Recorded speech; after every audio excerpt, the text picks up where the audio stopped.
औज़ुबिल्लाहिमिनश्शैतानिर्रजीम बिस्मिल्लाहिर्रहमानिर्रहीम। शुरू करदा अल्लाह ताला दे बाबरकत नाम तो लखा करोड़ा दरूदो सलाम नबी पाक शाह रहमत हजरत मोहम्मद मुस्तफ़ा सल्लल्लाहु अलैहि वसल्लम दी ज़ात ते। अस्सलाम वालेकुम। मैं अख्तर इसमाइल जोका ते सारे सजना बेलियां बिरावां संगियां ते पंजाब दे वसनीकां नूं जी आयां नूं आखदा सदा खुश रहो, शाद रहो, आबाद रहो, हसते वसते रहो, खुशियां वंडो ते आपस विच प्यार सलूक ना रहो। नीयत साफ ते मंजिल आसान। अगर तुहाडी नीयत साफ है ना ते जिहड़ी मंजिल है अल्लाह ताला उहदे विच बड़ियां आसानियां पैदा कर दिंदा है, विच राह बना छड्डदा है। कोई काम भी तुसी शुरू करदे हो ना,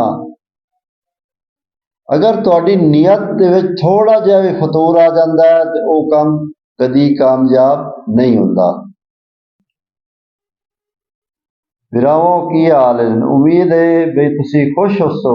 जेड़ा मेरा मौजू है ना या टॉपिक है, अगर उस चीज ते तुसी अमल करसो, तीन गल्लां हैं इन्हां ते अमल करसो तो तुसी कामयाब होसो। तुसी नीयत साफ रखसो तो अल्लाह ताला तुहानू कामयाबी तो कामयाबी देसी। कोई भी तुसी काम शुरू करदे हो ना, पहले बिस्मिल्लाहिर्रहमानिर्रहीम तुसी लाजमी पढ़नी है, क्योंकि बिस्मिल्लाह दे विच बड़ी बरकत है। फर्ज करो तुसी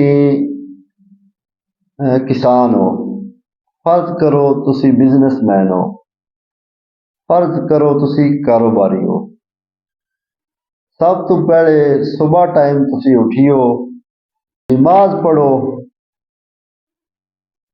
अल्लाह ताला का शुक्र अदा करो कि अल्लाह ताला बतौर सानू इंसान पैदा किया है। जे अल्लाह ताला सानू जानवर बना दिंदा या होर कुछ बना दिंदा ते असी अल्लाह ताला का कुछ भी ना से बिगाड़ सकते। ये अल्लाह का लखां ते करोड़ां वारी शुक्र है कि सानू उस इंसान बनाया, अपनी उम्मत चू पैदा किया। उस तो पिछे नबी पाक हजरत मोहम्मद सल्लल्लाहु अलैहि वसल्लम का उम्मती बनाया। नमाज बड़ी जरूरी ने, नमाज तो बगैर तुहाडी बख्शिश काई नहीं। कोशिश कीती करो, नमाज पढ़ो, फिर हकूकुल्लाह हकूकुल इबाद, अल्लाह दे हकूक पूरे, अल्लाह ताला दे हकूक पूरे करो। फिर बंदियां दे जिहड़े हकूक हैं तो अच्छे हैं, लागू हैं, वो पूरे करो। नमाज पढ़ो, अपनी नीयत साफ रखो। अगर तुसी किसान हो, मुरबे जाते हो, सुबह टाइम नमाज पढ़ के सफाई करते हो या जानवरों चारा पेंदे हो, कोई भी काम है ना, ਉਹਦੇ ਵਿੱਚ ਤੁਹਾਡੀ ਜਿਹੜੀ ਨੀਅਤ ਹੈ ਸਾਰਾ ਦਾਰੋ ਮਦਾਰ ਉਸੇ ਤੇ ਹੁੰਦਾ ਹੈ। ਆਂਦੇ ਨਾ ਵੀ ਅਮਲਾਂ ਦਾ ਦਾਰੋ ਮਦਾਰ ਨੀਅਤ ਤੇ ਹੈ। ਨੀਅਤ ਸਾਫ਼ ਰੱਖੋ। ਜੇ ਕਿਸੇ ਤੁਹਾਡੇ ਕੋਈ ਬੇਲੀ ਹੈ, ਦੋਸਤ ਬਿਰਾ ਹੈ ਨੂੰ, ਉਹਨਾਂ ਦੇ ਬਾਰੇ ਵੀ ਅੱਛਾ ਸੋਚੋ, ਬੁਰਾ ਨਾ ਸੋਚੋ। ਹੁਣ ਅੱਜ ਦਾ ਜਿਹੜਾ ਦੌਰ ਚੱਲਦਾ ਪਿਆ ਹੈ, ਇਹ ਡਿਜੀਟਲ ਦੌਰ ਹੈ।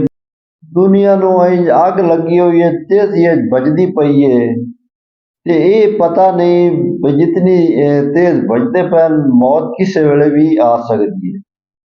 ते ये नहीं पता भी एक सा आया दुआ शायद ना आवे। दुनिया तेज हो गई है, जिवें जिवें ये दौर नवा आंदा पिया है, एवें एवें लड़ाई झगड़े फसाद दंगा कत्लो गारत आम हो गई है। लोग दीन तो दूर होंदे जाते हैं। जितने बिरावे दे पैन यही एक गुजारिश है भाई अपनी नीयत नू साफ रखो, सीढ़ियां चढ़ते जासो कामयाबी दियां। महसूस नहीं करना, जे मेरिया गल्लां चंगियां लगे तो इन्हां नू लाजमी शेयर करना ते मेरे चैनल नू सबसक्राइब करना, ताकि ये जिहड़ी मैं गल्लां करदा पिया ये हर बंदा अमल करे। हुण अज मोबाइल का भी दौर है, बच्चे स्कूल जाते हैं, स्कूल तो वापसी ते आउंदे,